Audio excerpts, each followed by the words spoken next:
What does walking down the cereal aisle in the supermarket have to do with our economy or our property markets?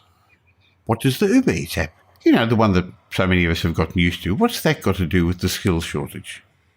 Well, in today's episode of the Michael Yardney podcast, I chat with leading demographer Simon Kuestenmacher, who uses a number of food metaphors to explain what's happening in our economy. So if you're a lover of food, as I am, and more importantly, if you're interested in property or business, I'm sure you're going to get some great insights from my chat with Simon. So welcome to today's show.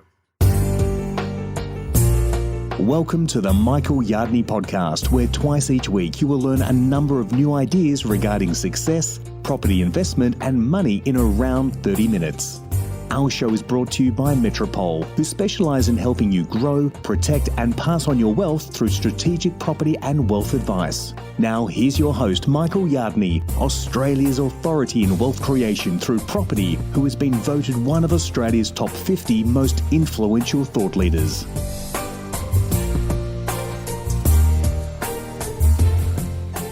If you've been listening to this podcast for a while, you know I love digging into demographic changes, the things that are going to affect our economy and our property markets. But in this month's chat with leading demographer Simon Kuestenmacher, director of the Demographics Group, we're going to look at some significant factors you need to understand to be a successful property investor or a business person, but we're going to look at them in a different way. Welcome, Simon.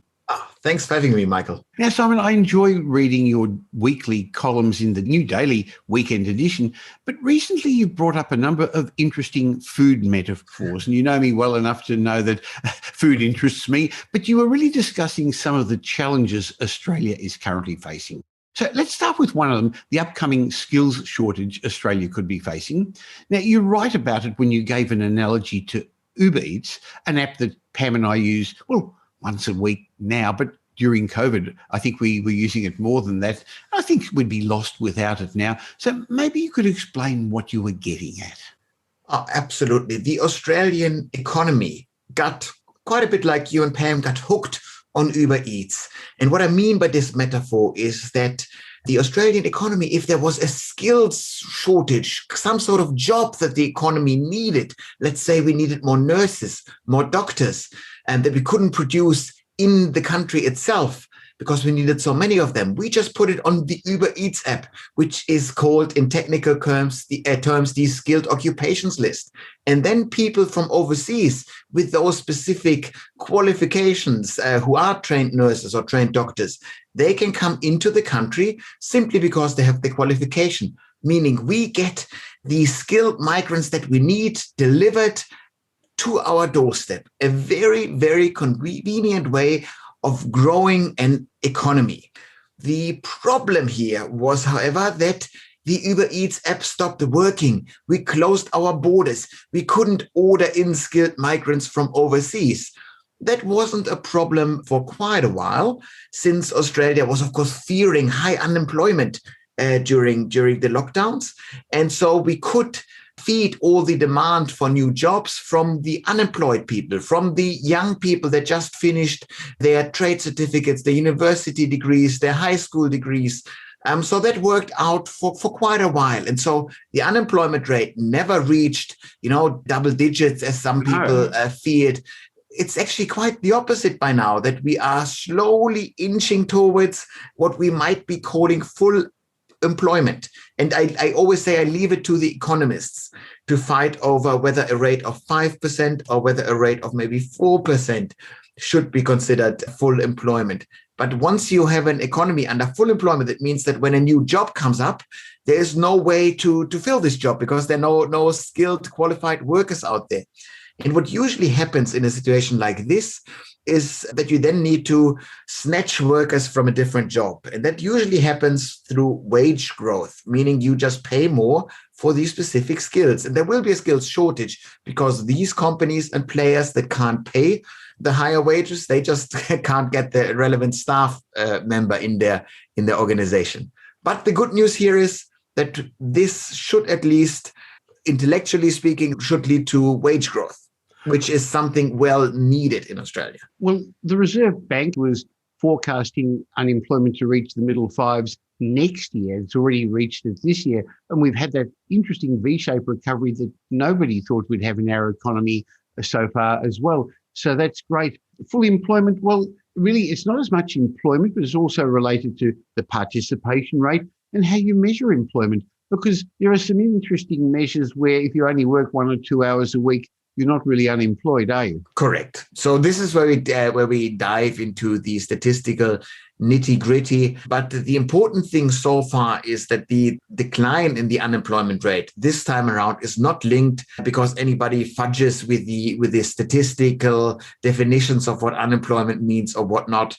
This has been an issue a couple of years back in the US when people really just changed definitions and then unemployment looks a bit more rosy than it actually was. This is not the case. We actually have lots of areas of the economy already where we have massive skills shortages. I'm thinking of the tourism and hospitality sectors in particular. These are sectors that traditionally in many areas of the country heavily relied on backpackers, on work and travel visa holders that would fill those, specifically those seasonal surges. And that's not available at the moment. So we do know we live in Melbourne and in Sorrento on the peninsula, a very popular tourism or day tripper hotspot. The cafes can't staff all their workers. So it's a real problem where work is not available. It's very much a problem in regional Australia too, which is very dependent upon tourism. They can't get the people to take the jobs. So as you suggested, one way of doing that is to increase wages. If I can't find a worker at $25 an hour, that's okay. I'll just offer $30 an hour. But that doesn't work for anyone and everyone, does it? Especially that little bakery in the regional town who's looking for an experienced pastry chef. They can't increase their wages by 20%, 25% and still survive. No, and even if they were to raise their wages significantly, if you are the only bakery in a small tourist town and you need a pastry chef and you pay $30 instead of 22, 25, that doesn't mean that therefore magically a pastry chef will emerge in your town because there's no qualified worker in your town. So you would actually need to snatch them up from a different town, probably from the large capital city next door. But then you reach the problem. How does this individual pastry chef learn about your job opening? Then, well, is this, relatively low paid job actually worth the effort of unrooting your family, of moving to a new town? And well, even if this was the case, does this new regional town of yours, does it actually have an affordable rental market? Yeah. Because you're not going to buy yourself into a new town immediately. You're going to need an affordable rental. And we do know that in regional Australia, this is very much at short supply at the moment. So while big companies can afford to relocate their staff, people in a higher tax bracket, big companies with bigger budgets, I can see this being an issue in regional Australia moving forward. And it's such a shame that it hits the regional centres as well, because they would see so many benefits from growing their population a bit. And it is a real opportunity for regional Australia at the moment to grow their population base and their economies. But we do see that the regional housing markets can't keep up. And we're not talking about insane population surges in those small towns. If in a small town you have 20, 50 families more than usual moving into in a year's time, there's absolute shortage in every corner of the market. So it doesn't mean, over-flooded, overrun towns when we talk about housing shortages in regional Australia. Simon, it's not just those small group of families moving to regional Australia, but it's also the lack of people leaving regional Australia to go to the big smoke. Why would you leave regional Victoria to go to Melbourne where you could be caught with lockdown and COVID? So therefore, it's a combination of two factors that have buoyed the economies and the property markets of regional Australia. Oh, absolutely. If we put ourselves into the shoes of a young person in regional Australia that is just finishing year 12, it's less attractive this time around to go to a capital city, particularly Melbourne, where you can't have the standard university experience of going out, getting drunk, being merry, where you can't have this guaranteed. So if university is still largely taking place online, why bother getting into an expensive rental in the CBD? You just maintain in your town and you hang out there for another year. while you do remote learning. Or maybe even you try to move out of your parental house still and find a rental in your regional hometown. And then that puts further stress on the housing market in that town. So Australia went from fearing high unemployment, remember they were saying 10%, 12%, double-digit unemployment, to actually facing a national skills shortage. But that could in turn slow down our economic recovery. Exactly. We are again almost the victims of our own success. This V-shaped recovery, which was viewed as one of the theoretical possibilities a couple of months back, but as probably the most unlikely one, has become reality. And in times of economic growth, you do need more workers. And these workers can't be found. So, the government made all the right moves by putting so much infrastructure into the infrastructure pipeline. They brought forward so many projects. There are billions of dollars being made available for infrastructure projects, but we can only build them if we have people to build them. And that's actually where the big opportunity lies here, socially speaking, because we can't import those workers from somewhere else. So we need to upskill our low-skilled workers, people who are kind of stuck in the gig economy type jobs where you're being paid by the gig, by the kilometer, by the hour, where the only way to earn more money is to work longer hours.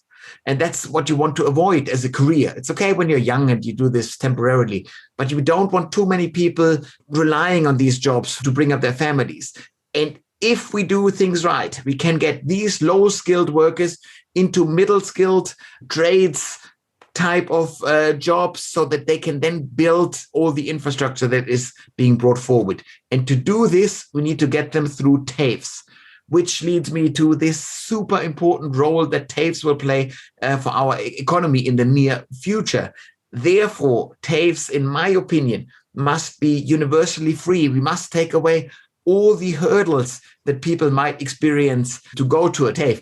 It must be very, very easy because we cannot afford to not upskill tens of thousands of people really quickly. So one of the ways one can have a better GDP, improve your economy, is becoming more productive. And that's one of the things that you're saying, that we actually should be better skilled and produce more. And I like the way in your article you still brought it back to a food metaphor where you said Australia needs to get baking again. Yes. So we're baking more skilled workers. We need to bake the workers ourselves because we already raided the pantry. That's the unemployment workforce that was available. We raided them. Now we need to start baking at an industrial kitchen scale, if you will. I love your metaphors. Now, independent of your thoughts, the Grattan Institute released a report into Australia's migration policy, and it suggested we should be focusing on increasing the number of young skilled workers by making employment sponsorship available for all workers to actually earn above $80,000 to help boost the economy. The think tank took a swipe at the government, saying it was taking the wrong direction by shifting the composition of permanent skilled people into older, less skilled migrants. It's come up with what we've discussed in previous podcasts, the importance of young skilled workers. Of course, when we reopen our borders. Of course. Yeah. So, and that's probably a year or two away. But the important thing is to understand how a migrant adds to the economy, or any worker adds to the economy. You cost the state money up to the point where you start earning tax, where you earn an income and therefore you create tax income for the state. And then once you are retired and you become old and you rely a bit more on the health system, then again, you cost the state money.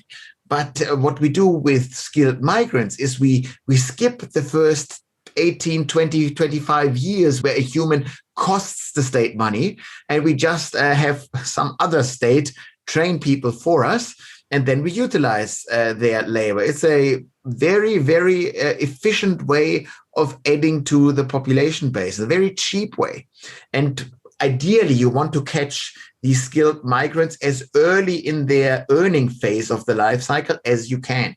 So a 25-year-old skilled migrant is better than a 35-year-old than a 45-year-old skilled migrant. Now, Simon, let's look at another one of your food metaphors. You recently wrote an article about strolling up and down the cereal aisle at the supermarket. Now, interestingly, that's not where I go. I like the one next to it where there's the Dairy Lead chocolates and things like that. But what were you on about the cereal aisle? Oh, this was my metaphor for understanding the consumer market in a society like Australia, where we increasingly have more and more really rich, highly skilled, high income people and more low skilled people on a relatively low income, and actually a shrinking class of middle income workers.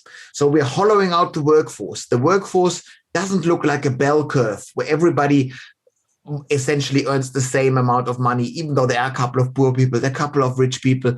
This bell curve is a thing of the past. By now, the workforce resembles the letter U, with lots of rich folks, lots of poor folks, and a few people in the middle. And so when I go into the cereal aisle and I look at the benchmark middle class breakfast of Australia, a box of Wheat Bix, that'll set you back 42 cents per 100 gram. And that's our middle class benchmark. And you think about it, how does the consumer market react to an Australia where more and more people have to carefully watch every single dollar that they spend? Well, we go to the, to the side of the cereal aisle where we have all those home brand products, the black and gold products, the wheat biscuit type products. And they are much cheaper than Wheat Bix. They're approximately 50% cheaper. And the premise of this product category is pretty clear. We offer you the same utility, a wheaty, healthy breakfast at a lower price. But what is happening at the Paris end of the cereal aisle? Well, a whole new product category emerges here as well. That's the Wheat Bix protein is out there. It makes you stronger. Wheat Bix organic is good for the planet. Wheat Bix Kids, I'm sure it's good for something as well. Yes. All these products are much more expensive, approximately 3 times the price. They don't look that much more expensive because they come in very small boxes, but per 100 gram, about 3 times the price. But the premise of this product category is obvious as well. We offer you a higher utility at a higher price, simply because the highly skilled, high income earners, they don't care whether the cereal costs $5 or $10 or $15 per whatever kilo or whatever they spend. That's okay for them.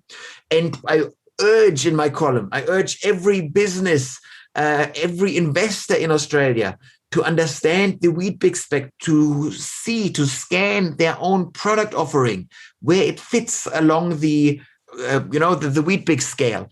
Because if you just target the center, you are only targeting an ever shrinking middle.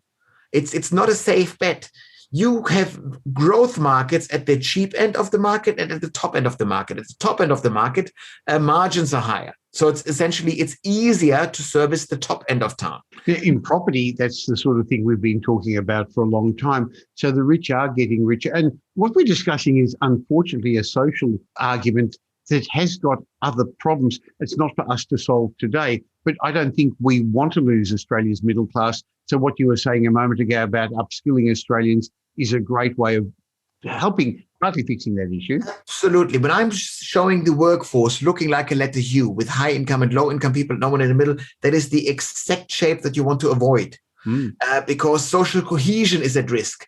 The rich and the poor, when they don't have meaningful ways of interacting with one another, you just alienate the other.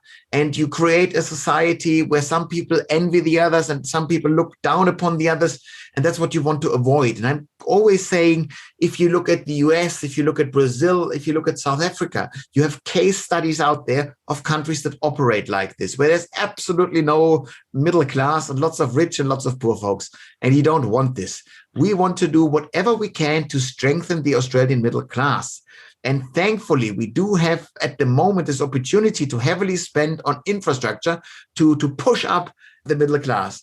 But in order to do this, we need to be upskilling the low-income workers into the Wheat Bix center of Australia. Well, another good analogy. Now, of course, we're not making a judge of people, so there's no judgment about rich or poor being better or worse. It is just a fact. And a lot of it, of course, has to do with your education, the final level of education you got, the higher the level of education you get to, the more your wages will be over time. But if we bring it back to property, we also realize that as this cycle moves on and as property values increase, and when this cycle finishes off, property values will have gone up 25, 30%. Wages will have only gone up a little bit, nothing like that in general. But some people, the skill level 1 and 2 workers, are going to have multiple streams of income. Their wages are going to go up more.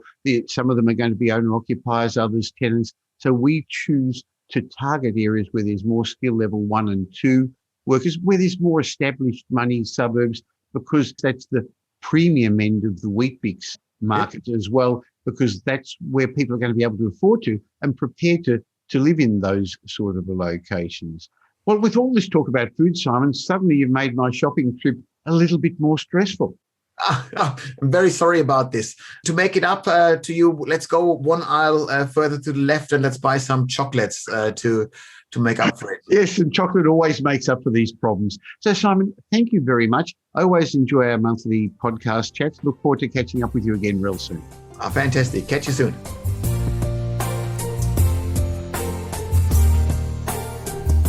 Well, that was an interesting chat with Simon with some great food metaphors. And in a moment, I'm going to share my mindset message with you. But before I do, I'd like to give you another way of getting more information about what's happening in the property markets. I've got a bundle of ebooks and reports for you. Just go to podcastbonus.com.au. I'll leave a link in the show notes where you can pick up my way of saying thank you, my little gift to you, a bundle of ebooks and reports. Now, before my mindset message, I'd just like to have a quick chat with you about our rising property markets, because they are performing very strongly. Who would have thought a year ago that we'd be in this position talking about how well our economy is performing and how well our property markets are performing? But don't be lulled into thinking that you can just buy any property and it's going to be an investment. You've heard me say before that any property can be an investment. You just kick out the landlord and put a tenant in, but not every property is investment grade. So to make sure that you take advantage of this current property cycle with the right guidance and direction, why not get my team at Metropole to help you? Go to metropole.com.au and find out a bit about what we do. And by the way, we don't sell properties, so our advice is independent and unbiased. Yet we have a holistic approach because we give strategic property advice. It all starts with putting a plan together for you. And then you may choose to use our buyer's agency, our wealth advisory, property management, renovations, development, financial planning. But you've got access to a wide range of experts that is part of my multi-award-winning team. Go to metropole.com.au, find out about what we do. Why not discover what your options are and get my team on your side to help even the odds in your favour. Now here's Michael's mindset message. Remember, a change in your thinking will lead to a change in your life. In today's mindset message today, I'd like to talk about failures. Now, hang on, how does failure fit in with success and motivation? Well, let me explain. I've had more than my share of failures, and if I want to be honest, most of them have been self-inflicted. But I've come to realise that too many people worry about failing. So I think failing is overrated, and I'd like to explain to you, let me give you actually 6 reasons why I think you shouldn't worry so much about failure. First of all, failing is never permanent. I know that sinking feeling that you get in your tummy. Boy, have I had it more than my share of times. But it doesn't last forever. So the best way to reflect on your failure is to focus on the lessons that you've learned and the person you're going to become, rather than spending time trying to avoid failure. The less time you spend on the rejection, the faster you're going to grow. The second message I'd like to give you about failing is to own up to your own failures, because the moment you openly talk about the things that make you vulnerable, they no longer have the power over you. People will appreciate your honesty because everyone knows what it's like when they've had setbacks, when they've made mistakes. People are going to respect you for owning your own problems and embracing your failures. So when you own up to your own failures, you become stronger. Now, the third message about failures I want to give you is that the world isn't going to change unless you do.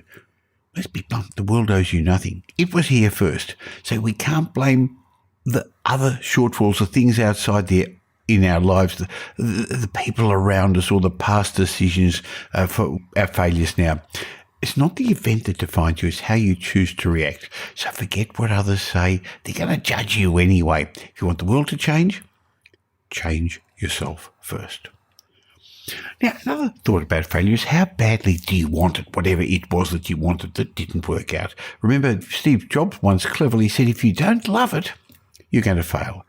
We've heard about Thomas Edison, who made 1,000 unsuccessful attempts at inventing the light bulb. But from his perspective, I didn't fail 1,000 times, he said. The light bulb was an invention with 1,000 steps. Now, that's a smart way of thinking about it, isn't it? And I think it's important to realise that just because you failed at something doesn't mean that you're a failure. Never let failure deteriorate your own self-worth. If your head hurts, you say, I've got a headache. You don't say, I am a headache. Failure's nothing more than an event. Don't personalise it. And the last message I'd like to give you about failure is it's just part of the process. It happens. The fastest way to succeed is double your failure rate. Successful people have failed more times than a beginner's even tried. You've often heard me say, I'm a real success at failure. So if you want to succeed, fail faster. I bet after today's show, your next stroll down the supermarket aisle won't be exactly the same. Hopefully you'll remember some of the insights Simon and I shared with you. And if you got some benefit from today's show, why not tell somebody else who you think would benefit from it as well? Help me in my quest to make more Australians financially fluent. Just tell them about the Michael Yardney podcast, or why not share a review? Tell the world what you think about it. You can catch me in between these twice-weekly shows on social media. Just look for Michael Yardney. And I have a private Facebook group where every day I leave some commentary, some thoughts, usually a chart as well. Go to Facebook and look for the Property Update private Facebook group, and I'd love to have you as part of my community. I'll be back again real soon. In the meantime, have a great week. Make it a great week. Thanks for listening to this episode of the Michael Yardney podcast, which was brought to you by Metropole, who help their clients grow, protect, and pass on their wealth through strategic property and wealth advice. If you like what you heard and don't already subscribe, you'll find us on iTunes or on your favourite Android app as the Michael Yardney podcast. Watch out for our next show, which comes to you twice a week, and you'll learn some new ideas about property investment, success, and money in around 30 minutes. To get more of Michael's thoughts, go across to www.propertyupdate.com.au and sign up for his daily morning briefing, and you'll hear from not only Michael but a group of leading property success and money experts. And just a reminder that the information you heard in this show today is general educational advice and not specific investment advice, as we don't know your personal circumstances. If you're looking for specific advice, why not ask the team at Metropole to help you?